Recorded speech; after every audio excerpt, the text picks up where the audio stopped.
देखिए इस इलस्ट्रेशन में क्या दिया हुआ है, यहाँ पर एक सर्किट दिया हुआ है इलस्ट्रेशन 1 में। ये सर्किट में ए जो है एमीटर, और एमीटर जो होता है वो हम लोग का एक करंट मेजरिंग इंस्ट्रूमेंट है। एमीटर के बारे में, वोल्ट मीटर के बारे में आगे जाके डिटेल्स में पढ़ेंगे हम लोग, बट अभी फिलहाल हम लोग यहाँ पर देखते हैं। ये बोलता है ये एमीटर जिसका नाम दिया A3, इसके साथ सीरीज में एक 10 ओम का रेजिस्टेंस जुड़ा हुआ है।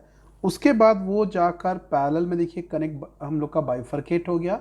एक 20 ओम का रेजिस्टेंस जिसके अक्रॉस, जिसके सीरीज में A1 एमीटर लगा हुआ है, और 30 ओम का जो रेजिस्टेंस है उससे A2 एमीटर लगा हुआ है। और इस प्रकार से ये सर्किट हम लोग का आगे कंटिन्यू कर रहा है, इसमें से करंट फ्लो हो रहा है। आपको बोलता है कि अगर A1 एमीटर का रीडिंग अगर 2.4 एम्पियर है तो A2 और A3 एमीटर का रीडिंग क्या होगा। तो जैसे आप यहां पर मान लीजिए, इसको बनाना कितना आसान है, देखिएगा। अगर मान लेते हैं A3 से जो करंट जा रहा है उसका वैल्यू लिख देता हूं I। ओके, A3 से जो करंट जा रहा है वो I आगे जाकर A1 से पास किया, तो A1 से जो पास कर रहा है उसका नाम रख देता हूं I1, और A2 से जो पास कर रहा है उसको लिख देता हूं I2। और हम लोग इन रेजिस्टेंस का नाम रख देते हैं R1 एंड R2, आपको समझने में आसानी हो तो। अब देखिए, मैंने आप लोगों को ऐसे प्रॉब्लम्स के लिए डायरेक्ट प्रॉब्लम बताया था कि इसको सॉल्व कैसे करना है। देखिएगा, I1 का वैल्यू आपको दिया हुआ है 2.4 एम्पियर। आपको निकालना है I2, निकालना है I निकालना है। तो देखिए I1 और I2 मिलके I हो जाएंगे, क्योंकि ये I आगे जाके डिस्ट्रीब्यूट हो गया। देखिएगा, तो पहले अपन क्या करते हैं, I2 निकालते हैं। तो I2 के लिए फॉर्मूला निकालने के लिए आपको I चाहिए, तो पहले अपन I निकाल देते हैं। तो देखिएगा, हमारे पास एक फॉर्मूला हम लोग ने देखा था, I1 is equal to I/R2 upon R1 plus R2। उस हिसाब से देखा जाए तो I1 का वैल्यू को हम लिखेंगे, कितना है I1 का value 2.4 is equal to I तो नहीं पता, निकालना है। R2 का वैल्यू 30 दिया है, इसको 30 रहने दीजिए, और अगेन R1 प्लस R2 मतलब 20 प्लस 30 हो गया। तो जैसे ही आप इसको सॉल्व करते हैं तो देखिएगा, सॉल्व करने पर क्या आएगा, I will be equal to, यहाँ से होगा 2.4 इंटू 50 बाई 30। तो यहाँ से ये कट गया, ठीक है। और 2.4 इंटू 5 जो हो जाएगा, कितना हो जाएगा अपने पास, इसको अगर ये करेंगे तो 240 का आधा मतलब 24 का आधा मतलब 12 by 3, that is equal to 4 ampere. मतलब हमारे पास सीधा सीधा आ गया कि I का वैल्यू आया 4 एम्पियर। I का वैल्यू मिल गया। अब देखिएगा, ये I जो है आगे जाकर I1 और I2 में डिस्ट्रीब्यूट हो जा रहा है। तो मतलब इससे क्या समझ में आया हमारे पास कि I is equal to I1 plus I2 है। तो जिससे आपके पास देखिएगा I का वैल्यू 4 निकला, I1 का वैल्यू आपके पास 2.4 दिया हुआ है, I2 का वैल्यू हमें निकालना है। तो देयरफॉर आप यहां से सीधा लिख सकते हो I2 इज इक्वल टू, हम लोग लिखेंगे 4 माइनस 2.4 एम्पियर, और इसका वैल्यू आ जाएगा 1.6 एम्पियर। तो I2 का वैल्यू आ गया 1.6 एम्पियर। इसे आप ऐसे भी निकाल सकते थे, फॉर्मूला लिखा था, याद करेंगे, I2 is equal to I/R1 upon R1 plus R2 वाला फॉर्मूला। तो उस हिसाब से भी निकाल सकते हो। तो I2 is equal to I का वैल्यू 4 लिख चुके हो, R1 का वैल्यू कितना है 20 है, अपॉन क्या करेंगे हम लोग का 20 प्लस 30। इसको भी सॉल्व करेंगे तो देखिएगा 1.6 एम्पियर ही आएगा। तो ये एक बहुत पावरफुल मेथड था, पावरफुल फॉर्मूला था, जिसको मैंने आपको याद करने के लिए बोला था। इसको याद रखेंगे, हमारा काम बहुत आसान होने वाला है, ठीक है। चलिए अब आगे बढ़ते हैं हम लोग, आगे कुछ इस वाले इलस्ट्रेशन को देखिएगा। इसमें क्या बोलता है कि ये एक सर्किट दिया हुआ है, 5 ओम का एक रेजिस्टेंस है, 10 ओम का एक रेजिस्टेंस है, जिसको सीरीज में ऐसा कनेक्ट करके 3 वोल्ट की बैटरी से जोड़ा गया है। बीच में से देखिएगा ये जो 10 ओम का रेजिस्टेंस है इसके अक्रॉस में एक स्विच लगा दिया गया। इस तरह से ये एक स्विच लगा दिया गया। इसको समझेंगे स्विच का फंक्शन क्या होगा। तो सबसे पहला क्वेश्चन बोलता है find current flowing through the 5 ohm. 5 ohm से कितना करंट जा रहा होगा, मतलब इसमें से कितना करंट जा रहा है जब स्विच एस ओपन है और जब स्विच एस क्लोज्ड है। दो केस दिया हुआ है। तो हम लोग पहला केस को देखते हैं जब स्विच एस ओपन है। तो पहला केस हम लोग का व्हेन S1 इज ओपन। तो देखिएगा जब S1 ओपन है तो क्या होता है, इस सिचुएशन को समझिएगा कि करंट ऐसा जा रहा है, ऐसा जा रहा है, और अगर माने थे वो यहां से जाने का सोचेगा भी स्विच में से, स्विच तो ओपन है तो मतलब यहां से फ्लो होने का कुछ है नहीं, तो तब पहले केस में करंट आपका इधर ही से फ्लो होगा और फ्लो होते हुए फाइनली इधर चलाएगा। मतलब करंट के फ्लो के दौरान इस करंट को टोटल कितने रेजिस्टेंस में से क्रॉस करना पड़ रहा है। तो आप देख रहे होंगे 5 ओम प्लस 10 ओम दोनों को क्रॉस करना पड़ रहा है। तो पहले केस में जो नेट रेजिस्टेंस आएगा वो आएगा 5 plus 10 that is equal to 15 ohm आ जाएगा। इस सिचुएशन में आपको बोला जाए अगर करंट निकालने तो current will be equal to V by R. तो V मतलब क्या हो गया 3, R मतलब हो गया 15, जिसका वैल्यू आ जाएगा 1/5, और 1/5 मतलब कितना हो जाएगा 0.2 एम्पियर। तो दैट मीन्स पहले केस में हमारा जो करंट का वैल्यू आएगा वो आएगा 0.2 एम्पियर। ये तो हमारा पहला केस हो गया। दूसरा केस बोलता है when switch S is closed. Okay, second case पर बात करते हैं। देखिए स्विच एस को जब क्लोज कर दिया गया, देखिए स्विच एस को जैसे ही क्लोज कर देंगे ये हमने बंद कर दिया। जैसे ही बंद कर दिया अब देखिए करंट 5 ओम से होते हुए आएगा। इसके बाद करंट के पास दो चॉइस है, एक तो इस स्विच से होते हुए निकल जाए और दूसरा 10 ओम से होते हुए चला जाए। एक चीज देखिएगा यहां पर, क्योंकि आपका ये स्विच, इस स्विच में देखिएगा यहां से कोई रेजिस्टेंस है, किसी भी प्रकार का कोई रेजिस्टेंस नहीं है, और 10 ओम से जाएगा तो उसके पास रेजिस्टेंस है। तो अब बताइए करंट को कौन से पाथ से जाना ज्यादा सुटेबल होगा। तो ऑब्वियस सी बात है, बोलोगे सर ये वाले पाथ से ही उसके लिए जाना सुटेबल होगा, क्योंकि ये उसके लिए आसान होगा, इजी होगा, विदाउट एनी हर्डल होगा। और हम लोग बोल सकते हैं उस करंट के लिए यहां से जाना जो पाथ होगा वो थोड़ा सा शॉर्ट पड़ेगा, क्योंकि यहां पर रेजिस्टेंस ज्यादा है। इस केस में रेजिस्टेंस क्या है, कुछ नहीं है, जीरो है। तो ऐसा जो सिचुएशन होता है ना, तो हम लोग इसको बोलते हैं शॉर्ट सर्किट। मतलब आपने इन दोनों के जगह का बीच का रेजिस्टेंस का रहते हुए भी अब रेजिस्टेंस का कोई मतलब नहीं है, क्योंकि करंट आपका इस वायर में से, स्विच में से होते हुए फ्लो हो जाएगा। तो मतलब करंट को जब आपको स्विच में से जाने का मौका मिल रहा है तो करंट 10 ओम से जाएगा। क्यों? तो जब करंट 10 ओम से जाएगा ही नहीं तो सेकंड केस में करंट क्या होगा, 5 ओम से जाएगा, जाके इस जंक्शन से होते हुए, स्विच से होते हुए वो आगे इधर से निकल जाएगा और सर्किट कंप्लीट करेगा। तो इस सेकेंड केस में इस सर्किट का नेट जो रेजिस्टेंस होगा वो कितना होगा, 5 ओम देखिएगा, क्योंकि वो 10 ओम से तो जा ही नहीं रहा है। तो इस केस में नेट रेजिस्टेंस जो हो जाएगा वो होगा 5 ओम। और अगर ऐसा है तो इस सिचुएशन में अब करंट का जो वैल्यू होगा वो हो जाएगा 3/5, that is equal to 0.6 ampere. तो ये जो केस है, दोनों केस डिफरेंट केस है। और ध्यान रखना जब भी आप ऐसा कुछ करते हो, सर्किट के किसी दो पॉइंट को एक कॉमन वायर से जोड़ देते हो या स्विच से इस प्रकार से कनेक्ट कर देते हो, डायरेक्ट कर देते हो, तो इसे बोलते हैं हम लोग शॉर्ट सर्किट बोलते हैं। ठीक है, इसको अच्छे से याद रखेंगे। इस इलस्ट्रेशन को देखेंगे। इस इलस्ट्रेशन में बता रहा है कि find the equivalent resistance between A and B. ये आपको सर्किट ऐसा दिया हुआ है, इस सर्किट को सॉल्व करना है और ए और बी के बीच का इक्विवेलेंट रेजिस्टेंस आपको निकालने बोल रहा है। तो इसे देखिए, देखने में थोड़ा सा कॉम्प्लिकेटेड दिख रहा है बट नहीं है, आप इसको बड़े आसानी से बना सकते हैं। मैंने आप लोगों को जब कैपेसिटर्स पढ़ाया था आपको इक्विपोटेंशियल मेथड बताया था, बस इसी में भी हम लोग इक्विपोटेंशियल मेथड ही यूज़ करेंगे। तो देखिए एक बात बताइए, क्या आप इस पॉइंट को ए मान सकते हैं, क्योंकि ये तो कॉमन वायर है। कॉमन वायर का सभी पॉइंट को क्या मानते हैं हम लोग, इक्विपोटेंशियल मानते हैं। तो ये वाला पॉइंट भी अपना क्या हो जाएगा, ए ही हो जाएगा, क्योंकि this is a single common wire.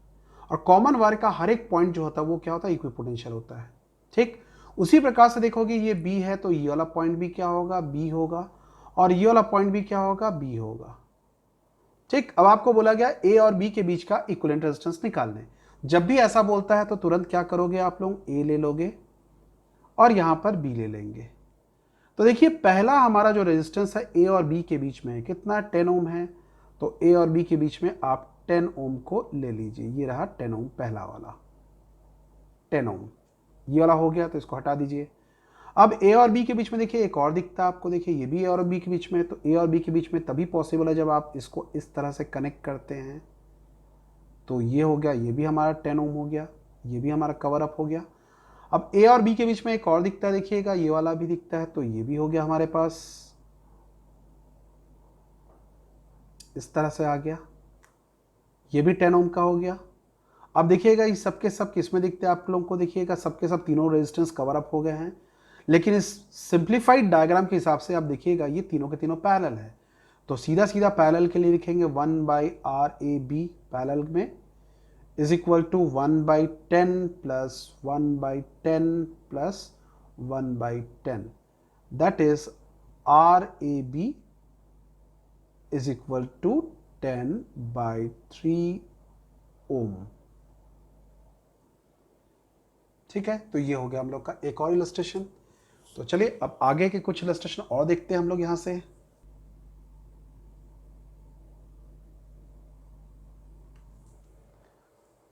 इसे देखिए, एक बहुत अच्छा इलस्ट्रेशन है ये वाला।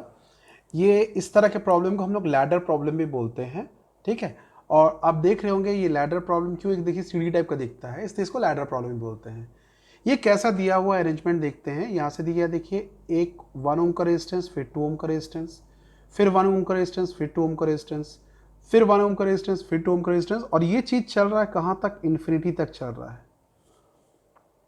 और आपका क्वेश्चन बोलता है यहाँ पर भी वही रहेगा, find equivalent resistance between A and B, मतलब ए और बी के बीच का इक्विवेलेंट रेजिस्टेंस फाइंड आउट करना है। इस प्रॉब्लम को सॉल्व करने से पहले आपको थोड़ा सा कॉम्प्लिकेटेड कॉम्प्लेक्स प्रॉब्लम दिख रहा होगा, but it is not so much complex as you can think. But आप इसको थोड़ा सा फोकस करके देखेंगे तो आपसे बहुत आसानी से प्रॉब्लम बन जाएगा। अब आप देखिएगा अब यहाँ पर क्या हो क्या रहा है कि कौन सा पैटर्न रिपीट हो रहा है, देखिएगा 1 2 1 2 1 2 1 2, ये कहाँ तक है, इन्फिनिटी तक है।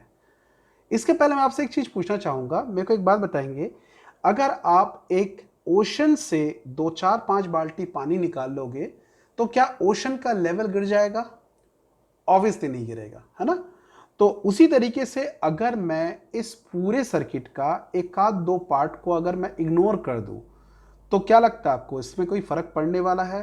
तो ऑब्वियसली नहीं फर्क पड़ेगा, क्योंकि एक इनफाइनाइट नेटवर्क है।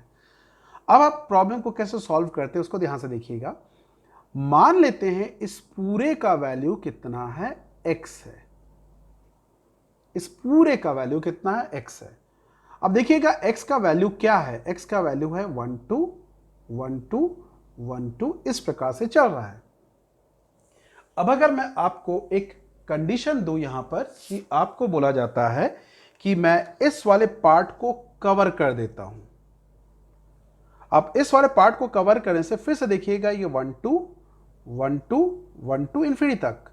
तो आपने अभी माना था कि 1 2 1 2 1 2 ऐसा इन्फिनिटी तक जो होता है उसका वैल्यू हम लोगों ने क्या एज्यूम किया था, x। मतलब इस रिमेनिंग पोर्शन के वैल्यू को भी मैं क्या मान सकता हूं, x। तो मतलब हमारा जो सर्किट है उसको थोड़ा सा मॉडिफाई करना पड़ेगा। मतलब ये वाला पार्ट जो है इसको हम लोग क्या ले लेते हैं, x। तो मतलब इस पार्ट को मैं ऐसा लिख देता हूं और लिख के ये वाला ले लेता हूं x, क्योंकि हम लोगों ने 1 2 1 2 1 2 वाले को क्या माना था, x माना था। ठीक, लेकिन अगर तब ध्यान से देखो तो लेकिन उसके पहले तो ये भी है, ये भी तो है। तो आप एक काम करिए, यहां से थोड़ा सा और दिमाग लगाइए, ये 2 को ऐसा ले लीजिए और ये 1 को ऐसा ले लीजिए और ये ऐसा कनेक्ट हो गया और ये हो गया हमारा a, ये हो गया b और इसका वैल्यू हम लोगों ने कितना माना था, x। ठीक है, फिर से एक बार रिपीट करो, देखिएगा कि इस पूरे का वैल्यू को मैंने क्या मान लिया, x। x एक्चुअली में क्या है, x 1 2 1 2 1 2 पैटर्न जो दिख रहा है, उस पैटर्न को, रिपीटेड पैटर्न का वैल्यू को हम लोगों ने x माना है। तो अगर मैं इस पार्ट को कवर कर देता हूं तो देखिएगा फिर से 1 2 1 2 1 2 वही दिख रहा है। और आपने ऐसे 1 2 1 2 वाले पैटर्न का वैल्यू को क्या एज्यूम किया था, x एज्यूम किया था। तो इसीलिए मैंने इस पूरे पार्ट को रिप्लेस करके x से रिप्लेस कर दिया। तो ये मान लिया, पूरे को मैंने x मान लिया और इधर के आगे वाले पोर्शन को फिर से मैं यहाँ पर कनेक्ट करके फिर ऐसा दिखा रहा हूँ। लेकिन अब एक चीज़ देखिएगा, इस पूरे का वैल्यू तो x ही है, तो अब इसको सॉल्व करते हैं। तो मेरे को एक बात बताइएगा, ये वाला पॉइंट आपको दिखता है जंक्शन, और यहाँ पर आप एक चीज़ और देखिएगा कि 2 और x का देखिएगा, दोनों का जो पहला टर्मिनल एक कॉमन पॉइंट से जुड़ा हुआ है और इधर का जो सेकंड टर्मिनल वो भी एक कॉमन पॉइंट से जुड़ा हुआ है। तो मतलब 2 और x जो है किस में है, पैरेलल में है। और अगर ये पैरेलल में है तो ये सॉल्व होके कुछ ऐसा बनेगा, ये हो जाएगा a के बाद रहेगा 1 और इन दोनों को रिप्लेस कर दोगे एक सिंगल रजिस्टर से, और ये सिंगल रजिस्टर से रिप्लेस करने के बाद ये आ गया b, और इसका वैल्यू को हम लोग क्या मान रहे, बार बार ध्यान रखना x मान रहे।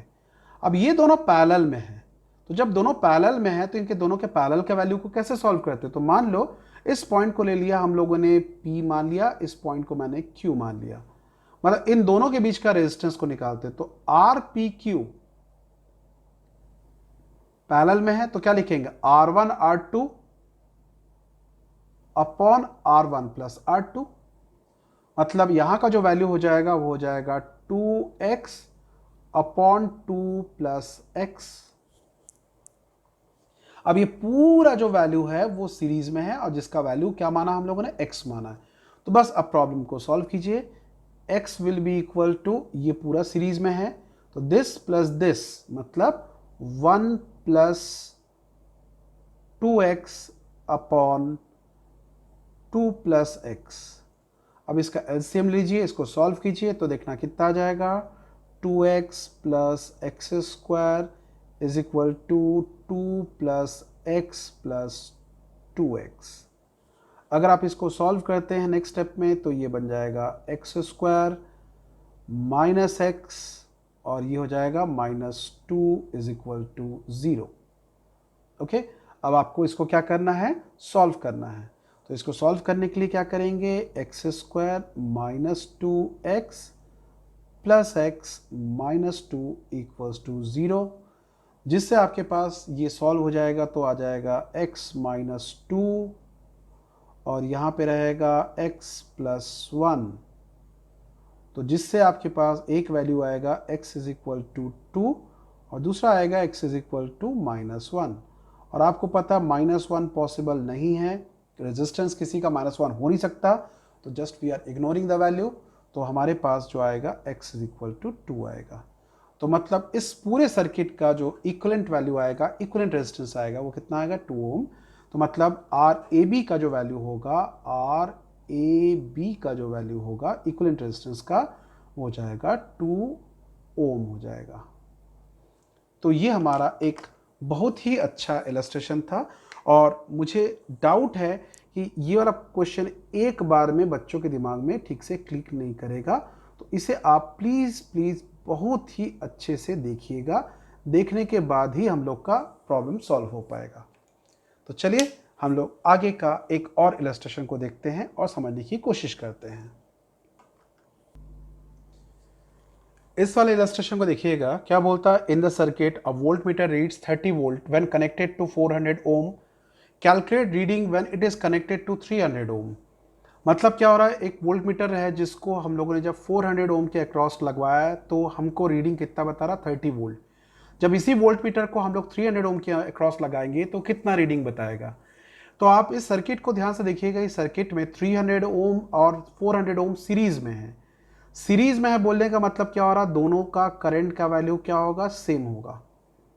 तो अब एक काम कीजिए, इस 300 ओम का रेजिस्टेंस को मान लीजिए R1, इसका रेजिस्टेंस को मान लीजिए R2, ठीक है।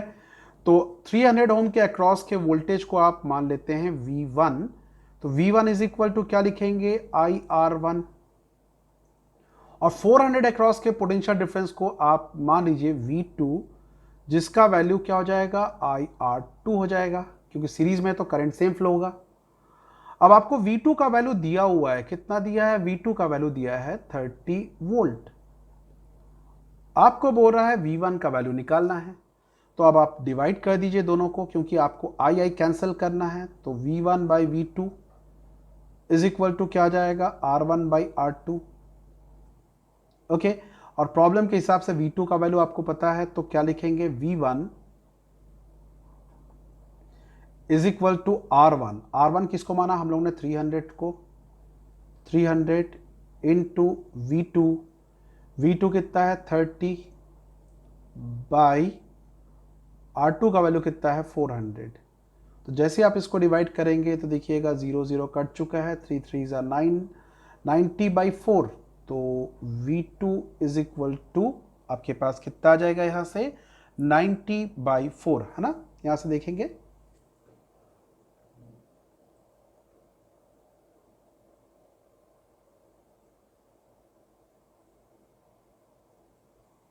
यस 90/4। 90/4 मतलब हो जाएगा 90/4 का 90/2 का 45, 45 का 22.5 वोल्ट। तो यहाँ से हमको ये रीडिंग मिलेगा V2 के अक्रॉस, मतलब हमारा V1 के अक्रॉस, सॉरी V1 के अक्रॉस हमारे पास ये वाला रीडिंग आएगा। तो ये कुछ इलस्ट्रेशंस थे जो हम लोगों ने सॉल्व किए। आगे के इलस्ट्रेशन कुछ और भी टेक्निक मैं आप लोगों को सिखाऊंगा। कुछ प्रॉब्लम अभी शायद नहीं बनेंगे आपसे, कुछ प्रॉब्लम बनेंगे भी आप लोगों को, बट लेटर ऑन आपसे बनने लग जाएगा। तो इसके न्यूमेरिकल थोड़े से चैलेंजिंग होते हैं, जिसको लेके बच्चे थोड़ा परेशान होते हैं। तो मैं चाहूँगा आप एकदम पैनिक नहीं होइएगा, मैं पूरी रिस्पॉन्सिबिलिटी लेता हूँ आप लोगों को समझाने का, बताने का। आगे मैं आप लोगों को कुछ टेक्निक सिखाऊंगा, उन टेक्निक से आप लोगों का काम और आसान हो जाएगा। ठीक है, तो अभी फिलहाल इतना बनाइए, बाकी सब हम लोग नेक्स्ट लेक्चर में देखेंगे। So till then, bye, take care and have a nice time ahead.